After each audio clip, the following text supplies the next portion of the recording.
要做嘅就係咩咧？你一個網站咧就你都知道又有好多係每一頁都有共同嘅部分啦，係咪？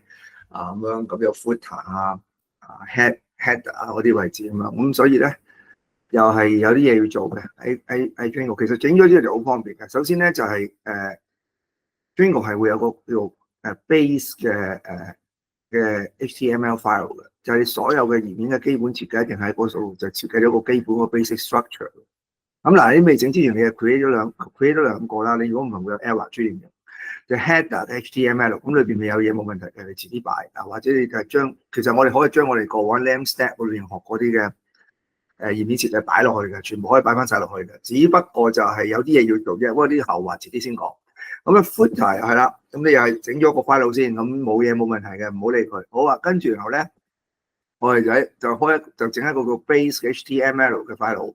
就將個 structure 整咗出嚟，咁你見得到呢度全部啦。嗱，你其實留意到 Django 全部所有嘢佢額外嘅嘢啊，即係喺我哋傳統 HTML、CSS、JavaScript 嗰個頁面嗰度咧嘅設計，佢加嘢落去，全部都係有呢一個嘅。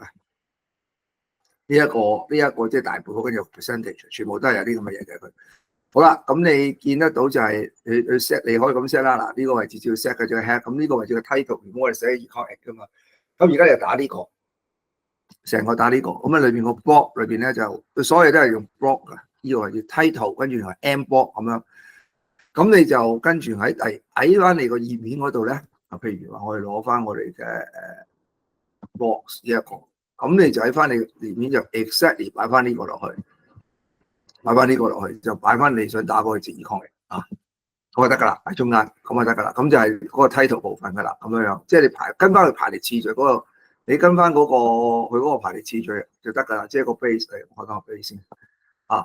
你跟翻呢個咁樣擺落去咁就得㗎啦。好啊，咁咧即係你其實照咁樣做就得㗎啦。其實即係你咁樣設計佢就呢個位置擺咗 title 佢就你就唔使再打 title， 你就打呢個位佢就知係嗰個位置嘅嘢。咁你 body 啦，好啊，呢個就 header 啦，即係你而家 header 冇嘢啦，你有 header 擺就唔係用 block 嘅，就係用 block 嘅意思呢度唔係解阻住佢，係解一嚿嘢咁解啊。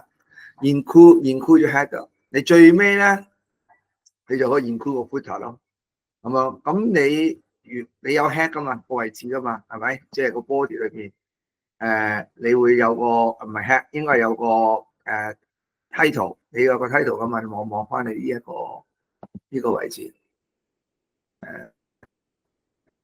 你個係啦，你呢度你個頁面嗰度有個 head， 叫一個。我叫 head message 啦 ，OK， 唔好叫 header， 太多 head 啦，係咪？即係有個大主題噶嘛，你個頁面係咪？咁咧你可以用 H1、H3 嗰啲嘅咁樣，咁呢個咧 econic 網址咧就擺落呢一個啦，就設計做呢一個，就係block 都係叫 head messages，OK， 我覺得咁樣亂咗啲。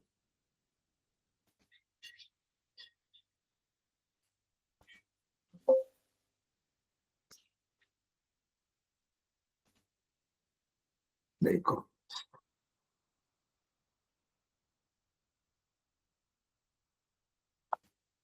好，我跟住要做嘅嘢就係咩咧？就係我哋你都知道啦，我哋好多嘅頁面都有共同部分，有 header、footer 係咪？咁甚至有其他嘢都係好 common 嘅咁樣，咁我哋會抽出嚟做嘅，一定係。咁就會咁喺 Django 裏邊咧，就喺 template 裏邊開咗幾個。首先我哋開一個 footer 同 header 嘅 file 先，咁咪會有 error 嘅。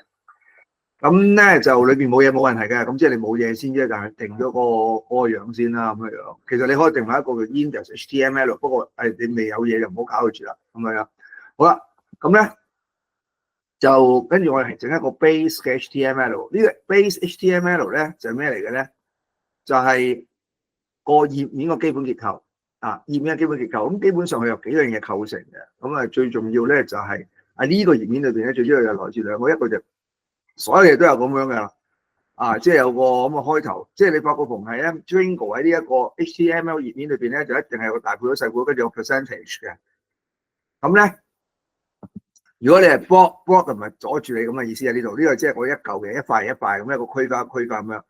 咁譬如話你而家呢度設計咗就係話，我呢度咧有個 title 嘅，咁呢度咧就有個資料啦，係咪？咁你就擺呢個落去咁樣，咁你就擺你要擺嘅嘢落去呢一個中間就得㗎啦。咁就代表住個 title 嗰個位置。咁你可以睇下啦，我做咗㗎啦。你攞開個 blog 嘅頁面，你見到睇呢個係咪一樣同頭先嗰個係咪？咁我就擺 icon 喺中間啊，就個靚位啫啊咁樣，咁佢就會出翻嗰個 title 嘅 icon 嚟㗎啦啊咁樣。咁同樣原理咧，你 base 咧睇下另一個喺 body 裏邊嘅話，亦都有呢個 blog 嘅 head message。呢日你打個名，咁你打 head message 嘅意思就係咩？中間就係你個頁面嗰個主題啊，即係一開波個主題啊，有個譬如 H1、H2、H3 做出嚟個主題啊，就擺喺呢度嘅。咁所以你見到咧喺 blog 嗰度咧，我就係啦，我就攝咗呢一個落去。咁你可以照擺翻啲HTML 嗰啲嘅 tag 落去嘅喎。咁就擺咗icon網誌就咁樣擺啦。咁佢就會你咁樣做咧，佢就會跟翻你呢個 base 嘅次序擺落去噶啦，即係跟翻呢個次序擺落去噶啦會。好，咁你喺呢個頁面前邊可能上面仲有個 header 啦，咁就唔係用 block 嘅，叫做 include 嘅啊。尾部就一定會有個咩啊？有個 footer 啦，咁就 include。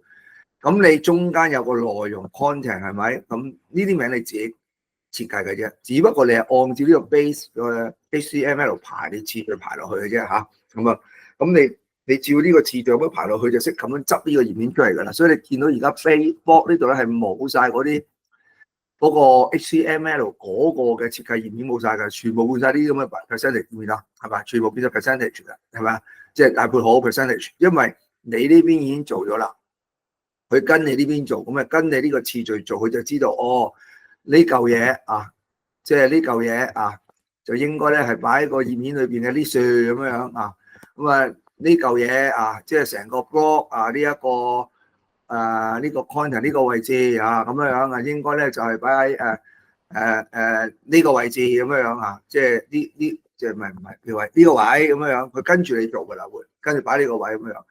咁我呢度就冇擺，有冇擺 footer？ 我呢度就因為我 footer 同埋 header 都未做啊，咁所以變咗我就冇擺到嘅呢度係嘛？係啊，冇擺到嘅。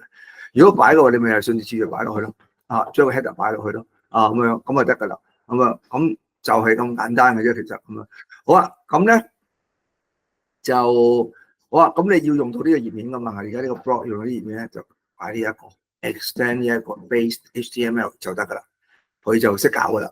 啊咁樣就係咁簡單嘅啫，咁樣啊冇乜難度嘅其實啊咁樣咁就係咁就 set 咗呢一個咁嘅架構出嚟啦，咁就可以令到我哋慢慢再有啲嘢加啲嘢落去啦嚇，可以咁啊，咁所以大家先整咗啲有啲5個頁面 HTML 同埋咧 base 嗰個 HTML 咧就跟我呢個咁樣做法定咗先啊咁樣啊定咗先咁樣咁你記住 base 呢個 blog 呢度唔使再加 header 噶啦。因為呢個加咗啦，已經鋪咗，佢自動會有㗎啦啊！即係每一頁都有㗎啦啊！因為呢個係屬於每一頁 common 嘅部分啊嘛，所以呢度唔需要再有㗎啦。當然而家我哋未有得睇啦啊，因為我哋都冇整 header 同 footer 內容。